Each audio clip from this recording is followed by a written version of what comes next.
Selamat pagi Tuhanku, salam selamat pagi Bapak Ibu dan anak-anakku yang dikasih dalam nama Tuhan Yesus. Pagi hari ini kita berbicara tentang sifat yang baik mengundang berkat sampai pada hidupmu.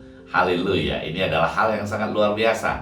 Nah, dari pengalaman kehidupan saya pernah masuk resto dan berjanji teman untuk berkumpul di tempat itu. Namun begitu saya masuk ke dalam resto, lalu langsung mencari toilet terlebih dahulu. Tiba-tiba ada suara yang agak keras bertanya, "Mau kemana?" Dan jawaban saya pada saat itu adalah, "Saya ada janjian kumpul dengan teman di sini, dan sekarang saya mau ke toilet." Lalu jawaban daripada pelayan berkata, "Di sini toiletnya rusak." Bagaimana buat saudara bila masuk ke resto disambut dengan suara yang kasar dan tegas? Apakah masih punya selera makan? Respon saya adalah terkejut, merasa tidak nyaman, dan saya langsung call teman-teman saya dan berkata, "Kita tidak ngumpul di tempat ini." Saya percaya mungkin ada sesuatu perasaan hatinya yang tidak enak pada saat itu bagi pelayan itu.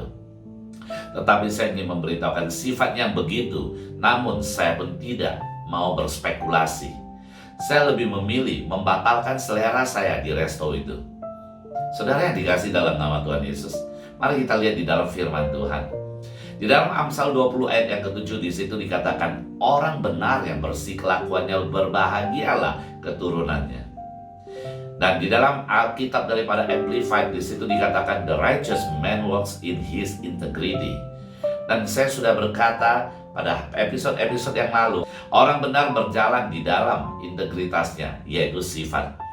Ada orang yang sifatnya kasar, tetapi ada juga yang sifatnya lemah lembut. Ada yang sifatnya tidak sopan, ada juga yang sifatnya elegan. Ada yang sifatnya sombong, namun ada juga orang yang bersifat sopan dan orang yang santun. Sifat mana yang kamu harus pedomani? Lihat saja di dalam 1 Korintus 13. Ayat yang keempat di situ dikatakan, kasih itu sabar, kasih itu murah hati, ia tidak cemburu, ia tidak memegahkan diri dan tidak sombong. Ia tidak melakukan yang tidak sopan dan tidak mencari keuntungan diri sendiri. Ia tidak pemarah dan tidak menyimpan kesalahan orang lain. Ia tidak bersuka cita karena ketidakadilan, tetapi karena kebenaran.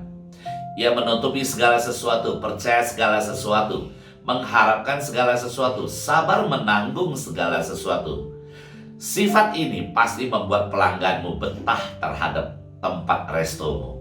Atau apa saja yang kamu usahakan, itu pasti banyak customernya.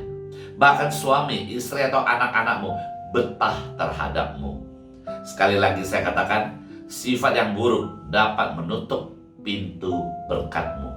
Sifat yang baik mengundang berkat sampai pada hidupmu. Mari kita berdoa. Haleluya. Terpujilah di dalam nama Allah Bapa, Putra, dan Roh Kudus, dan terpujilah di dalam nama Tuhan Yesus.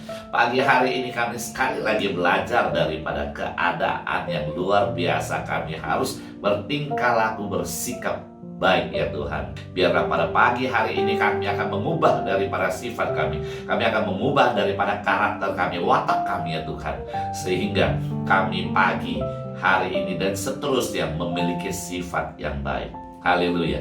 Mari kekasih-kekasih Tuhan, angkat kedua tanganmu, arahkan hatimu kepada Tuhan. Kekasih-kekasih Yesus, terimalah berkat yang berlimpah-limpah daripada Allah Bapa, dan kasih sayang daripada anaknya Tuhan Yesus Kristus, serta persekutuan manis dengan kuat kuasa Roh Kudus, mulai pagi hari ini hingga Maranatha, bahkan sampai selama-lamanya. Yang percaya dan diberkati, mari kita sama-sama katakan amin. Haleluya. Tuhan berkati.